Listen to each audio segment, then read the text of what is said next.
Yo, have you ever been in the masjid, right? And the imam is reciting like super, super, super fast. Bro, trust me, it's like the most beautiful, but at the same time, the most awkward experience because you're like trying to follow the Quran with him, but he's like reciting so fast. It makes me think about this one hadith, right?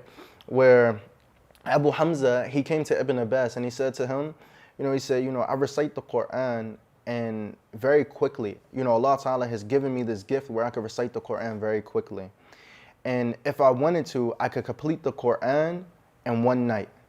So Ibn Abbas, he looked at him and he said, when I recite the Quran, I recite it in a measured tone. And I may only recite one surah, but I constantly am repeating certain ayats of this surah. And I'm reflecting on it. And to me, that is more beloved than what you do. Bro, it just made me think about it, And I get it when you're leading Jama'ah, you can't take your time. You can't take your time. Some people have to go.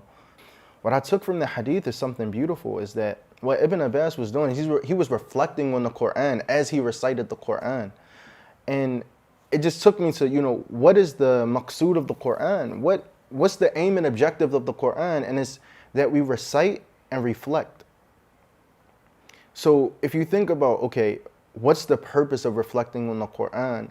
And it's because within the Quran, there are secrets, there are keys that will open up certain things inside of us. And we can only access those keys, not just from reciting. Anyone can do tilawah of the Quran. Anyone can recite and not change. This is what we really see in our time, is that people recite the Quran over and over, khawatum ba'da khawatum, right? So they finish the Quran and do it, but they don't change. And it's because they're missing this key aspect of reciting the Quran slowly with reflection, right?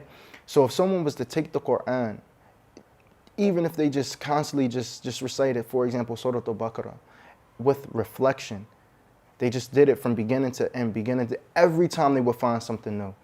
And really what would happen, if you really want to see a change in people, we really need to promote this idea of reciting and reflecting, not just recitation, right?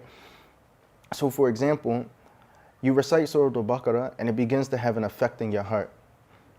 You'll start to see this person change because the Quran is now unlocking the secrets of the soul in this person.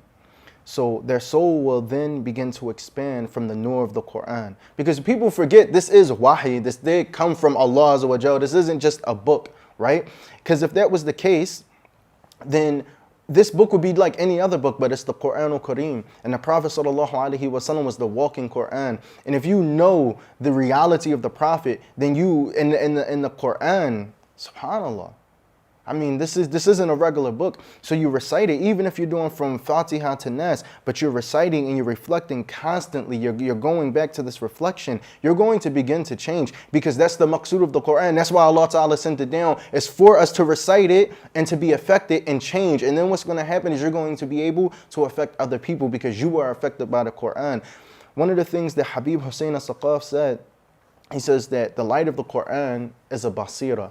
It opens up your inward vision. So when you begin to give da'wah to people, and everyone is a da'i, if you're a Muslim and you work at a job with a bunch of non-Muslims, whether you like it or not, you're a caller to Allah because you're a Muslim. If you're the only Muslim on your job, you now have a second job, and that's to recite the Quran with the intentions of reflecting on the verses of the Quran and Allah Azza wa Jal unlocking the secrets of your soul via the nur of the Quran, with the nur of the Quran, and with the intentions of taking that nur and spreading it to others. Because when you look at people, you'll know exactly what to say to them. You'll know exactly what they need to hear, because one of the Habab said that it unlocks things within you that you didn't even know were there. So this is the beauty of the Quran.